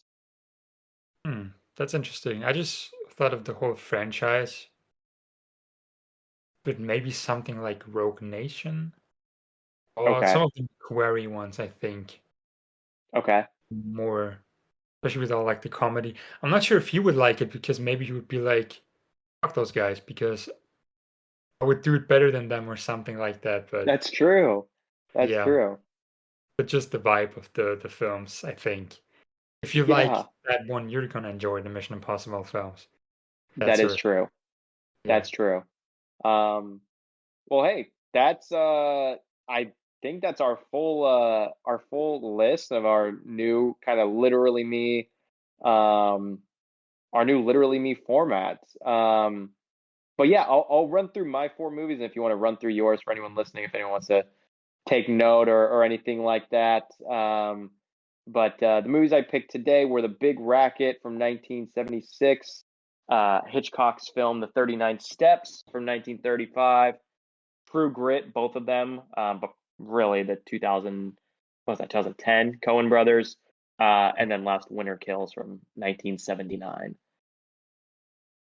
My one, I actually don't. What was my first one? Because I deleted them off my list as I was talking about them. Okay, so it was Man from Uncle, Mission Impossible, Winter Soldier, and Bullet Train, I Bullet think. Train, that's the one. Yeah. Okay, those were mine. Hell yeah. Well, yeah, I just realized I just listed them all right there. Yeah, I just as I was talking about them, I deleted them because I didn't remember we need them in the end, and knowing my memory, I just forgot. So Yeah. yeah. But yeah, that was that. And then next week we are moving on to the film that our boy Gosling did prior, which I'm stoked to talk about because I just watched actually yesterday, Hmm. I'm sorry, on Monday, um, rewatched, and that's The First Man Hmm. from 2018. Damien Chazelle, great film. I Yeah, cannot wait to rewatch it. fantastic, fantastic movie. Hmm. Um, but yeah, what else have you checked out anything else during this past week apart from Hmm. The Gray Man or any of the other movies we just talked about? Well, one of them was The Covenant, the new Guy Ritchie film, which we Well, tell me about it because I haven't heard anything about this movie. I never would have known it existed had I not seen your letterbox log. I watched it yesterday. It's an Amazon Prime original, I think. Oh, And okay. it's dope, bro. I watched it last night, I think. And it's just so much fun. I really thought it would go into this direction of like all the other American military films, but Mm-hmm. it goes in a very different direction and it focuses on these local interpreters that they hired during while they were in Afghanistan that worked with Okay. the US government to help translate stuff so they could find the Taliban pretty much. And it was a lot about one interpreter in particular, but it was very crazy because when the US announced that they were gonna like leave Afghanistan, they left a lot of those interpreters behind and Hmm. they were slaughtered. I mean, a lot of them are still in hiding because the Taliban put them on the list. They were like, these are the people, they're the most wanted. We want to Yeah. kill them. They were our enemies. They helped the US government. And it's such a great film. It stars Jake Gyllenhaal, Mm-hmm. and he is great in a role. And it's Dar Salim is his name. He's the Mm-hmm. interpreter. He is also great. Anthony Starr is in it, who people might know from um, what's the show? The Boys. Is he He from The plays Boys? Okay. Yeah. Homelander. He's great as well, and it is an awesome film. It is the best Call of Duty campaign, someone call it on Letterboxd. It really is. It's so much fun. It's dope and very Does emotional. is it kind of like traditional Guy Ritchie fare where there's that mix of comedy in it as well, or does he play this one kind of straight? It seems more of like a drama. It's more straight than his other films for sure. Less Interesting. comedy. There's still, of course, some comedy here and Yeah. there, but it's a very serious film and it's very, very cool. I highly recommend checking out. Could be your Interesting. first Guy Ritchie film. Yeah, I'm adding it to the watch list right now. It looks neat, and obviously love Gyllenhaal. He's Yep, another he has another literally me kind of mirror dude. breaking scene in this one, like Oh, Nightcrawler. really? Yeah, it's great. Okay, hell yeah, I'm here for that. That's all I needed to hear. Oh yeah. Does he break a mirror in Prisoners too, or is that just Hugh Jackman? That's Hugh Jackman, Okay, where he like takes when Paul he's Dano hitting and against just it with the yeah, hammer, right? Yeah. yeah, yeah. I guess Gyllenhaal's in close enough proximity, somewhat, to count It that one, is. maybe. It's in the Yeah. Jake Gyllenhaal Broken Mirror Universe. universe. Yep, Yeah. great cinematic universe. And What then I else do you watched check out? Elvis. I finally watched that. Oh, that's right. You said it was Baz Luhrmann's best, if I recall from your post, your story.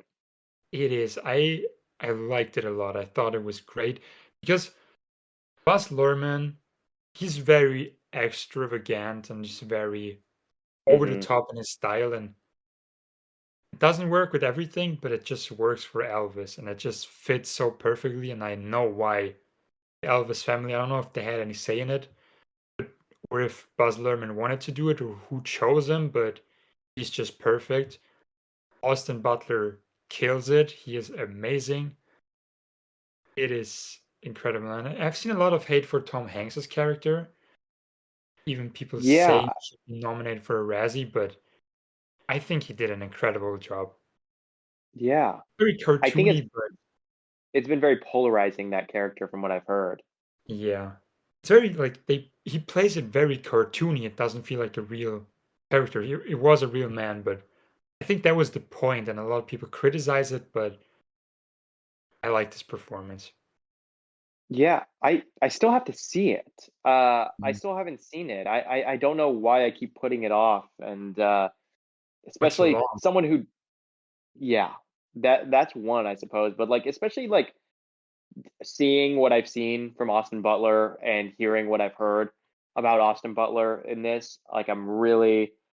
Do you feel, after like having seen it now, that he should have gotten the Oscar for this? Kinda. Yeah. Who won? It was Brendan Fraser, Uh, right? Brendan Fraser. Yeah. I haven't seen The Whale yet, so I cannot judge, Okay. but he definitely I don't care. I don't think he even cares about the Oscar, but he just killed it, and I think people are gonna talk about his performance years from now, and deservingly so. He was incredible. Now that I think about it, who I could see pop in as a Sierra 7, Austin Butler. Yeah, but with his Elvis voice, he just has to have the accent. Yeah. Which I That would guess be that great. voice is kind of stuck. I've seen a lot of interviews, like he just talks like that now, Yep. He says he doesn't, but he does. for sure. And it'd be very funny if in Dune Part 2 he just has his Elvis accent talking to Ye- Paul Atreides Yeah, right. that way. I'm excited to see him in Dune. Me too. It looks That's incredible gonna so far. Yeah. Who I'm trying to see who it was.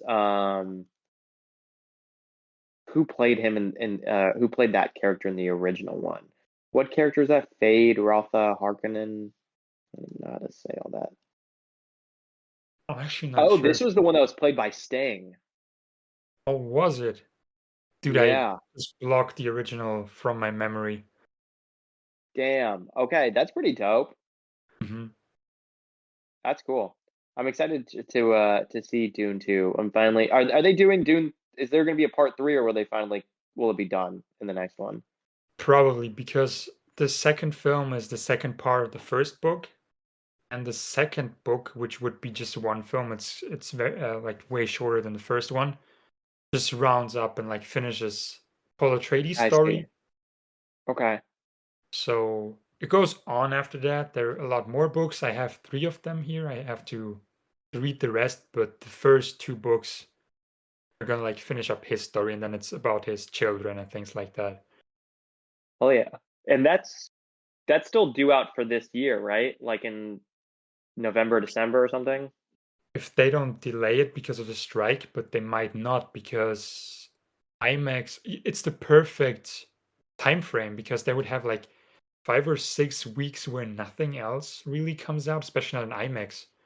So it's Oppenheimer will be long out of theaters. Yeah.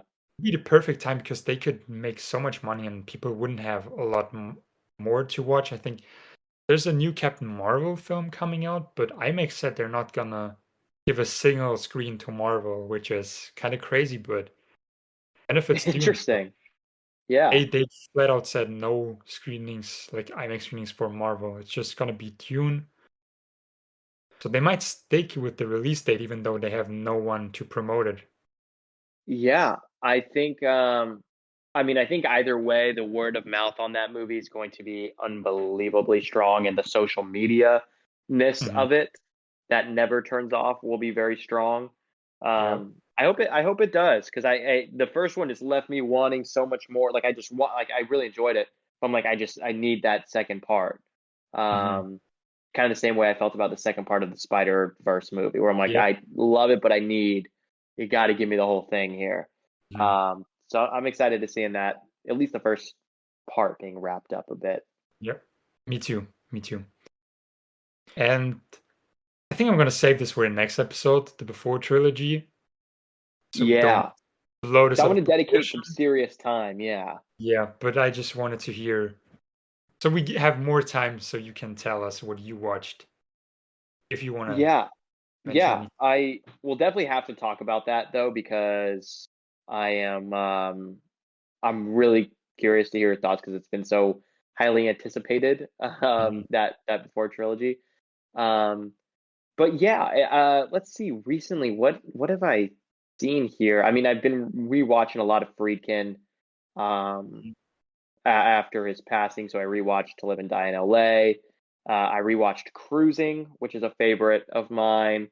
And then I watched for the first time a movie called Hunted, that he did with Tommy Lee Jones and Benicio del Toro in like Mhm. 2005, 2003. Mhm. Um, that was interesting. But the one that I do want to mention, I guess kind of in keeping with me showing love, I would say that this is the Mission Impossible 2 of Friedkin's filmography. Mhm. And it's a movie he did in 1990 called The Guardian. Are you familiar with this movie? I'm not. Tell me about it. It's a horror movie he did. It's the first horror movie he did since The Exorcist. And the little log line on Letterboxd is Phil and Kate select the winsome young Camilla as a live-in nanny for their newborn child, but the seemingly lovely Camilla is not all that she appears to be. Um, and there's certain vibes maybe to that M. Night Shyamalan TV show that he's been doing, The Servant. Hmm. I think that's what it's called, right? The Servant. I saw the first season, where there's this nanny and there's kind of like she's maybe not fully transparent about who she is, and there's Hmm. things weird, but this is for the most part really looked down upon in Friedkin's filmography. I think most people really just sort of throw it to the bottom because they don't know what to do with it. Um, but the story itself is so incredibly outlandish, very much like Mission Impossible 2, and it's so unbelievable that Friedkin kind of realizes the only way he can go about this is if he just directs it as over the top as humanly possible.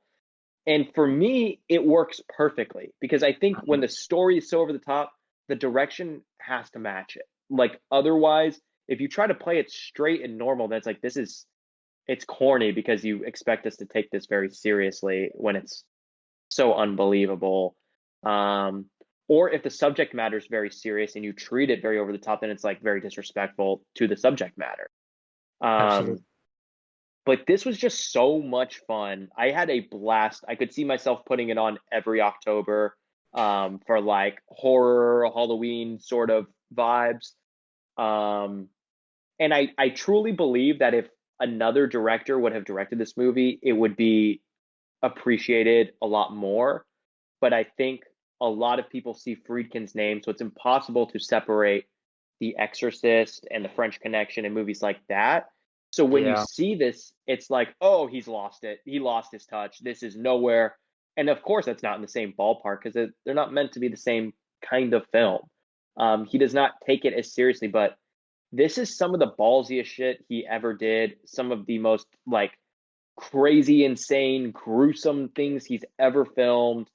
Like he really is just like, fuck it, hold my beer, let me go off real quick, and he does. And I had so much fun watching this. And of all the newer, or not new, but of all the Friedkin movies that I hadn't seen that I've rewatched in the last week or so, Mhm. this 100% has been my favorite so far. Like I've really, really enjoyed it a lot. Hell yeah. Put it on my Spooktober watch list. Yeah, you should. It feels like a Stephen King sort of movie, and there's a quick shot where it shows them like the It book, like slamming Mhm. it down. But no relation to Stephen King, but it's a Kingy sort of world sort of vibe thing. Mhm. That's cool. Yeah, I definitely need it's to check it's it out. it's really cool. I highly recommend checking it out. So is it Um, actually scary, or is it like were you actually scared, or is it more this cheesy, scary type? so there are some parts that are genuinely unsettling, like Mhm. truly, because Friedkin just goes there. It's Yep. not scary in the same way that The Exorcist is scary, where the direction makes it scarier because it's so slow and brooding, and it's building this slow sense of dread.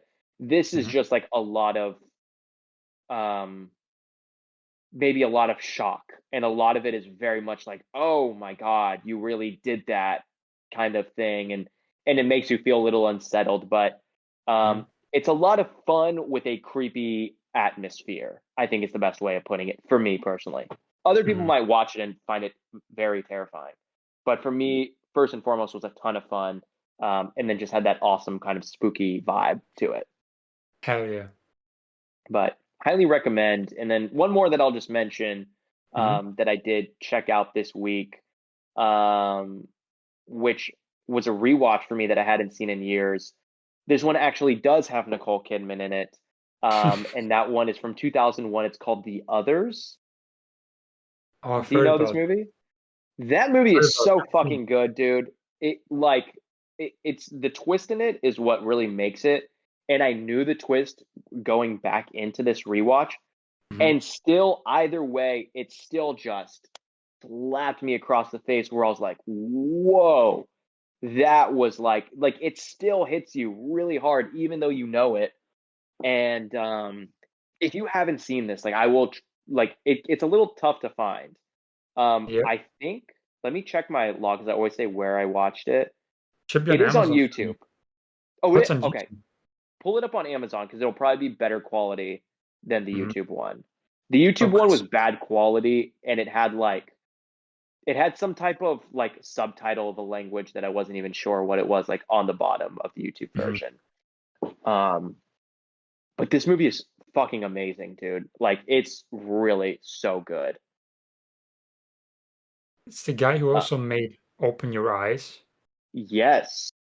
which we talked Um, about. an incredible movie. He also before that did a movie called Thesis. That was another very tense sort of thriller and also very creepy. Like this dude, like he knows what he's doing, and I wish he made more movies. He well, I guess now looking, he has continued to make films, but they haven't really gotten any of the any kind of promotion like Open Your Eyes or the others did. Mhm. Um, but essentially the basic plot line for the others is Nicole Kidman plays this really religious woman who lives in this old house, and she has to Mhm. keep the house dark at all times because her kids have like this light sensitivity issue.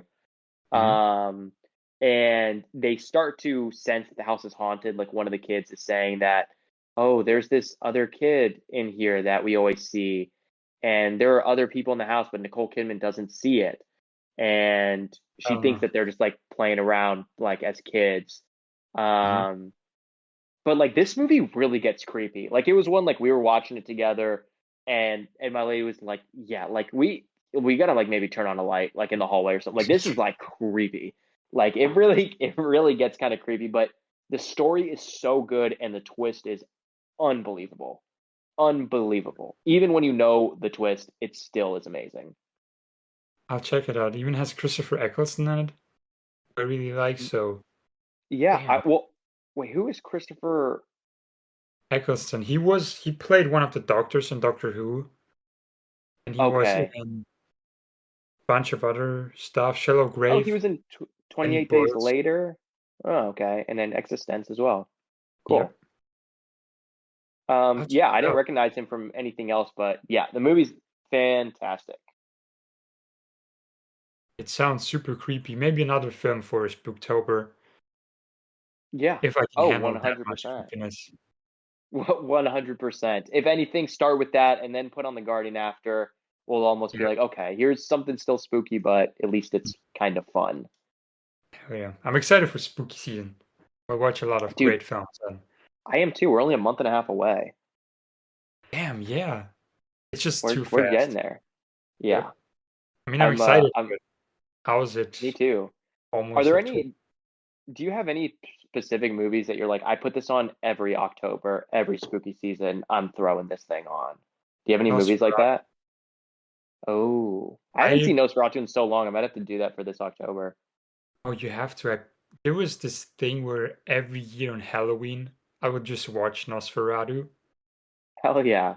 I did last year, but because last year I went to watch the last Halloween film Oh, Halloween in the Ends. cinema on Halloween, Cool. which was also very fun. But I might do it this year. I mean, there's nothing else coming out, so Yeah. hell yeah. Heck yeah. Yeah. Do you have anything I'm like trying a to think. tradition? Actually, yeah. There's a Scooby-Doo movie called Scooby-Doo and the Witch's Hell Ghost. yeah. I put that one on every October, November. Like that is the perfect like fall time movie for me. There is arguably no other more comforting, cozier movie on the planet that I've seen than Mhm. Scooby-Doo and the Witch's Ghost. I need to rewatch that one. I haven't seen it since I was a kid, Dude, it's but my fuck favorite yeah. of like that era. It's my favorite. Yep. Um, like there was that era of like those four movies where it was the first one was Scooby Doo on Zombie Island, and then it was Yep. the Witch's Ghost, then the Alien Invaders, and then the Cyber Chase. Which, as a kid, the Cyber Chase was always my favorite one. The one Mhm. where there was like all the different versions of them, and they were like in that video game. Oh yeah. Um, Mhm. but I've rewatched The Witch's Ghost for maybe the last 2 or 3 Octobers in a row, and every time I'm like, this movie just rules, man. It is. I love that vibe of like that really sleepy northeastern U.S. like cozy colonial type of Mhm. that's just so my vibe, and I Yep. I I always yearn for that when I'm watching um like horror movies in October. So that's for sure one that I will be watching, if not once, maybe multiple times. I'll put it on as well. You kind of hyped You me up got to to, watch it again, so you got to, just the dude. vibes unmatched. Scooby-Doo is just the best. He's the go. That's the epitome of something creepy but also fun at the very forefront, and I think that shaped a lot of my interest in movies. To be very honest, Mhm. Hell yeah. I just love the Hanna. It's also the Hanna-Barbera. yeah, Just those type of characters, they're just incredible. all of their stuff. Yeah, Yep. don't Hell make yeah. them like they used to, but oh yeah, man. Anything else coming up, or any final thoughts before we log off here? Well, I'm super excited to watch The First Man again. Yeah. I have some very interesting picks already. Oh, Uh, okay. yep. I'll definitely be more creative next time around because I feel like it was very basic this time, but Hey, I'll I be more love them, and you put me on a Man from Uncle too, so that one is definitely gonna be viewed soon. hell yeah. But I'm excited and just to go through all of Ryan Gosling's films. I mean, we're Me too. really getting to the like literally me aspect of this podcast, and I think this is definitely a great direction for this going forward. I think that's just where it was meant to go. 100%. Yeah, well, another successful episode of Literally Me. Thank you to everyone who's been sticking around and is here on the ground floor to watch us take on this new Ryan Gosling, Literally Me persona that we're doing. And I had a ton of fun doing this. I think so far, this was, without a doubt, has been my favorite episode so far, Mine as well. personally. I've had a great time doing it in this format and coming away now with some cool movies to check out and yeah, I'm excited for First Man to talk about it too. Like I said, I rewatched it the other day, and Mhm. I did not remember it being that way, and I really enjoyed it. But that's all I'll say for Yep. now. We'll talk about it next week. Very excited. Very packed episode, and hope you guys enjoyed. Yep. Well, we'll be back next week for First Man and 4 movies that we think Neil Armstrong will think are literally him. Those will be some tough shoes to fill. Definitely. Moon Yeah. shoes. All right. Well, I'll talk to you next week then. Bye bye. All right. See ya.